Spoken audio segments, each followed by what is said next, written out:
Good afternoon, Vic and David. Nice to have you here on the end of the webinar. We have some chat questions, and Victor, can you help us away with the answers on those questions? Yep, no problem. Okay, so we're back. We have some questions from the webinar. I'm just going to go straight for it. The first question we received was there are teams playing using beach techniques in indoor. I assume this question is about the hand setting technique in indoor. And the question was, is it okay to do that? Because it's very different to other teams. It looks like beach is transferring to indoor. How does the referee deal with this? And Joop's answer was that there's a lot more flexibility in the interpretation of the hand set in indoor, but the ball should not be held or carried, and the referee should monitor that. Just wanted to add something. I have experienced this myself at a youth event where players were effectively in the learning phase of hand setting, and apparently the vision of the coach at the club was to slow the technique down to be able to learn it. And they were all holding the ball very quickly, a lot. And as referee, I said, listen, I can see what you're trying to do. I can see you're learning it. All I need you to do now is speed it up. The technique is really nice. Please speed it up. Otherwise, I will call you for a carry, for a held ball. I called 2 players for a held ball in the beginning, and they started speeding it up. And in that match, there was a positive development of their skill, of their setting skill, because the referee was talking to them about saying, hey, let's speed this technique up, rather than just judging it as good or bad. I took the position as saying, hey, let's try to help this development process and not just punish the young player who then finds it less fun to play the game of volleyball. Okay, so my answer is referees understand that in youth events, where players are learning how to do the techniques, be flexible, talk to the players, and the coach say, hey, listen, you know, how can we improve this in the match? I spoke to the opponent referee, coach, and the opponent captain, and I said, this is the situation, okay? Otherwise, I will have to call every single handset in the match, and then we will have no match. So be flexible, talk to the teams, and encourage them, for example, to speed their hands up if they're using a very delayed handset. Second question, what is actually the main reason that the hand pass is not allowed in beach volleyball? That was from Christian. The question was asked. We said in the webinar that you are allowed to hand set the serve. It is allowed. It's the same rule as indoor volleyball, except the interpretation is very strict. Okay, so if that ball is a little bit double contact, it will be called for a double contact. So it's policed so strictly that it's almost impossible to do it. I have seen it done. The reason is that if people can hand set the serve, it will make the side out even easier, and there will be less rallies. Okay. The origin of strict hand setting regulations in beach volleyball is to encourage more underhand passing, to have more variation in the set, to make it more difficult to side out, to have more rallies. We just need to understand that longer rallies and more rallies is a good thing in beach volleyball. Okay, so, but that's the origin of the situation for hand setting the serve. Next question from Adriana was about hand setting. The body position has to be directed to the target, correct? Yeah, this is, I teach it the same way, to be honest, Adriana. Hips, shoulders facing the target. But to be honest, you should also be able to set to the side. You should also be able to sit backwards. You are often in a situation where you don't have the luxury to be in a good body position to be able to be facing the target. So I would encourage you teach that and then add differential situations to it. Add background noise to the skill. Make them set to the side, for example. And if you look at the on-2 system being played now, they're jumping and they're also setting to the side. So be flexible, build the technique, add pressure to it, and then it will become a skill. Remember, technique plus pressure equals skill. Next question. If I sum up the advantages and or technical differences between beach and indoor, wouldn't it be a good idea to implement beach volleyball as soon as possible for kids, so the skills develop faster due to more reps in beach volley? Yes, of course. I think that actually the hybrid model is for youth. Okay, so in terms of differential training, letting them touch the ball 12 months of the year, of course we should structurally implement it. And in Holland, that's happening now because a lot of indoor volleyball clubs have now beach volleyball courts near their clubhouse, and the kids are now starting to play 12 months of the year. So I expect in the next 8 or 12 years that this will start paying dividends for performances from Dutch athletes anyway. And if the rest of the world follows them, great. How do you think, or when do you think they will have only beach volleyball players, championships all year, like indoor? From Razvan, that's already happening. We already have full-time beach volleyballers at the age of 18. And in a normal situation, not a corona situation, not a pandemic situation, there are tournaments all year. So the answer to the question is it's already happening. Maybe I'm talking too quickly, but you can always pause the video and go back. Next question is about strength and conditioning. David is here, and I will ask the question to David. It's about load management. What about the situation at the end of the indoor season where a lot of players are combining indoor and beach volleyball? What risks do you see and how do we overcome the risk? And I assume that Barry is talking about the situation where after the season that indoor clubs are coming back together in July or August and starting to train indoor, and the player is also actively training beach volleyball and playing tournaments. So David, I'll hand that one over to you. Yep. Thanks, Vic. Yeah, in the webinar, we discussed the scenario of the transitions from indoor to beach, and the main themes we wanted to put across was assess your athletes' current load capacity. What are they currently able to do? Make an assessment of what they need to be able to do with the new season or the change of season coming, and put some stepping stones in place so that transition is smoothed out. So that's the main concept that we wanted to get across, using those 40% guidelines and assessing. If I understand this question correctly, they're in a scenario where they're playing both disciplines simultaneously. So it's not so much the transition from one to other, but you're doing both at the same time. Then I think it's a case of managing the total load of the athlete.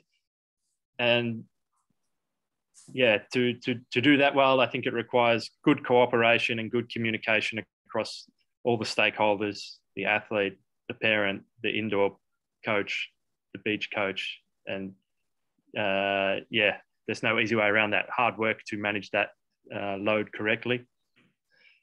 And the only other thing I will add from a strength and conditioning perspective, we know that athletes with well-developed physical qualities can handle higher training loads. So, and have a bigger bandwidth that they can handle perhaps transitions in load. So making sure that you're year-round having some emphasis on their physical development as well is going to, in the long run, give them a better capacity to handle higher workloads and transitions in workload. Okay. A really interesting tool about managing load for players that are doing both, especially if they are in a beach program with a coach in the summer, is a really useful tool that I found. It's called a telephone. And with the telephone, you pick the telephone up and you call the indoor coach and you say, hey, how's it going? yeah, the players now playing beach volleyball, playing indoor, should we make some kind of agreement to not kill the player with load?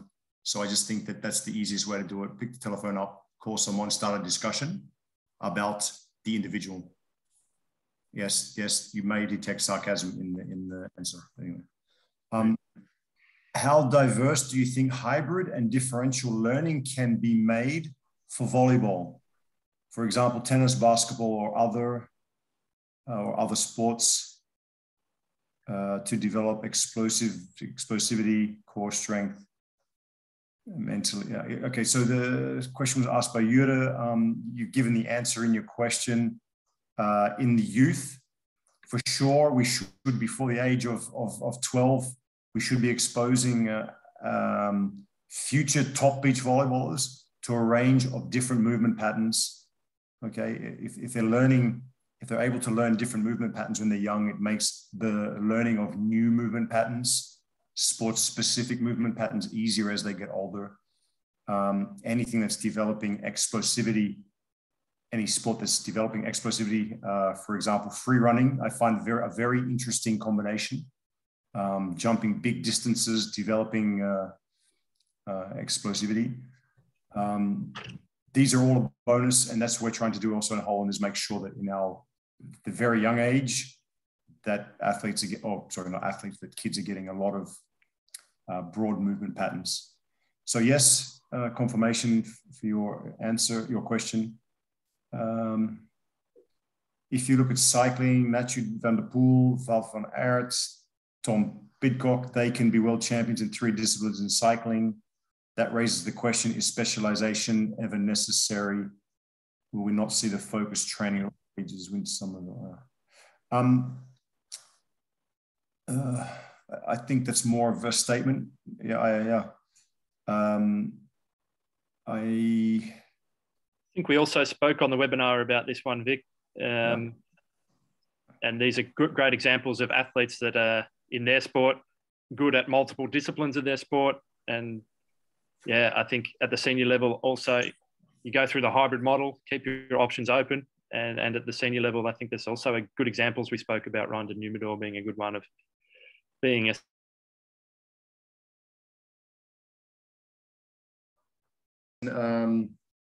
help me with his second name. Someone? Partner from Christian Varenhorst, 4th at the World Championships. Martin van Garderen. Yeah. Thank you very much. Sorry, Martin.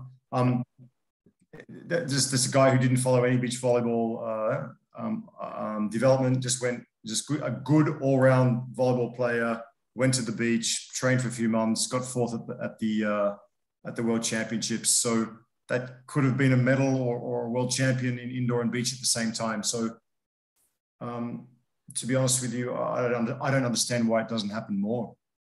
If you have a chance to go on and compete and perform in beach volleyball and win some prize money, or a world championships or a European championships, yeah, why wouldn't you do it? Just acknowledging that in the cycling situation that Jure has named, that the physical competencies are pretty much the same across the disciplines, across those cycling disciplines. Okay, and the differential environments, and that's exactly the same as beach volleyball. What you need to perform in indoor and beach is pretty much the same. So, answer to your question, I would love to see personally more crossover. I think that's healthy for both sports, especially for marketing and visibility of the sports. I even go a step further to say that the 4-a-side game, beach volleyball, should be encouraged. Okay, going along, we only have pretty much one more question. I'll read it out and David can answer it. We work with an annual plan. So my anatomic adaptation starts in December. Then in January, in the middle of the indoor season, we concentrate on force development to convert it to power 2 times to be ready for the beach season that starts in May. Question is how to organize 2 seasons to be ready for the beach season and to not interfere with the indoor program of the indoor development. Can it cause injuries? Should I keep going? How do I adapt the program? David, I'll leave it to you. That question was asked by Doris. Thanks for the question, Doris. I'll do my best to attack it in a few parts. But I'll first zoom out a level from the annual plan.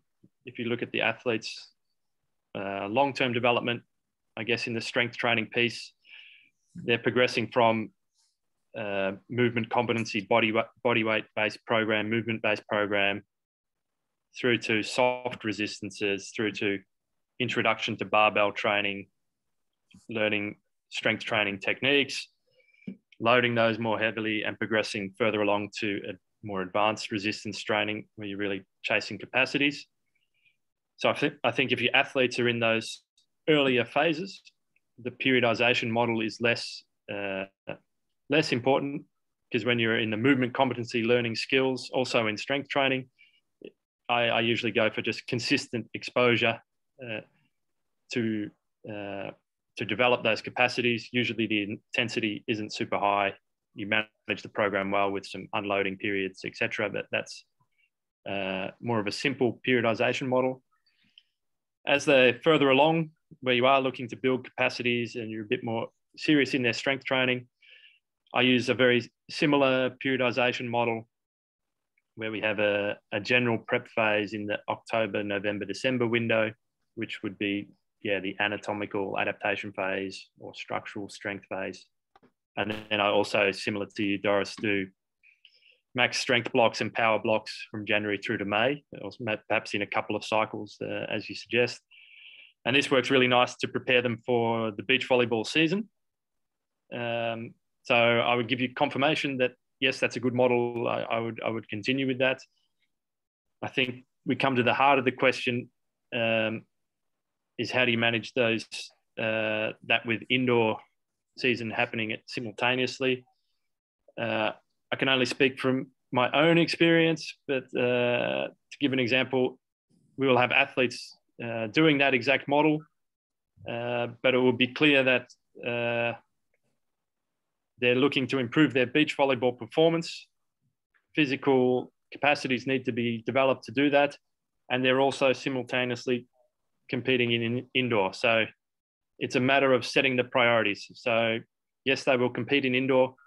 And of course, if you do a heavy strength training the day before, that will have an influence on your indoor, but it's zooming out that layer and saying, what's the big picture? What's the longer term goal? And if it is designated as a physical development phase in which they compete at the same time, then you're competing, doing both simultaneously, but accepting, sorry, the lights are going off, I didn't move enough.